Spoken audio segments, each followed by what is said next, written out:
The rain hadn't stopped all evening. Cold, steady, unforgiving, and standing just outside the glowing entrance of the restaurant was a man no one wanted to notice.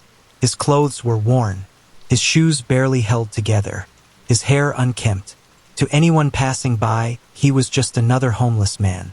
But he wasn't. He was the CEO. Daniel Carter had built the restaurant from nothing. Years of sacrifice, late nights, endless risks. But recently something felt off. Customer complaints, staff behavior, a shift in the atmosphere. It didn't feel like the place he built anymore. So he made a decision. He wouldn't walk in as the CEO. He would walk in as someone no one respected. As Daniel stepped inside, the warmth hit him instantly. But so did the stares. A hostess glanced at him, then quickly looked away. Two waiters near the counter whispered, "Why is he even in here? Probably looking for leftovers." Daniel said nothing. He simply walked to the counter. "Can I help you?" the cashier asked, barely hiding her irritation. "Yes," Daniel said calmly. "I'd like to order something small." She looked him up and down. "You have money?" The question hung in the air. Daniel nodded. She sighed loudly. "Fine. Just don't hold up the line." As he waited, Daniel paid attention. A couple walked in, instantly greeted with smiles. A well-dressed man, seated immediately. But him? Ignored. Pushed aside. Disrespected. Near the kitchen door, two staff members laughed quietly. "Imagine eating here dressed like that. Manager should have kicked him out already." Daniel heard every word, but he didn't react. He just observed. Then came the manager. Confident, polished, sharp suit. But the moment he saw Daniel, his expression changed. "Sir," the manager said, forcing a smile, "this establishment has standards."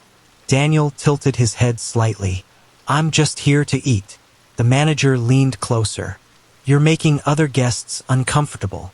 A few customers turned to look. The room grew quieter. Daniel reached into his pocket, pulled out a few crumpled bills. "I can pay," he said. The manager didn't even look at the money. "This isn't about that," he said coldly. "It's about appearance." Silence. Heavy, uncomfortable silence. Daniel slowly straightened up. For the first time, his voice shifted. Calm, controlled, authority. "Interesting," he said. He reached into his jacket again. But this time, it wasn't money. It was a card. Clean, sharp, official.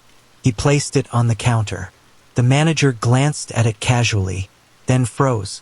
His face lost all color. The room went still. The whispers stopped. The laughter disappeared. Because the card didn't lie. "CEO."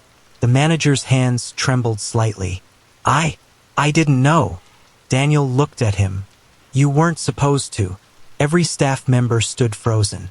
Every customer watched. Daniel turned slowly, taking in the entire restaurant. "This," he said quietly, "is what I came to see. No anger, no shouting, just truth." And somehow, that was worse. Daniel looked back at the manager. "You judged before you understood." He gestured around the room. "And you trained your staff to do the same." The manager couldn't speak. Daniel picked up the card, put it away. "I didn't build this place for appearances," he said. "I built it for people." That night changed everything. Policies were rewritten, staff retrained, attitudes corrected. Because the problem wasn't service. It was respect. Because sometimes, people don't reveal who they are. They reveal who you are. And eventually, the truth gets revealed.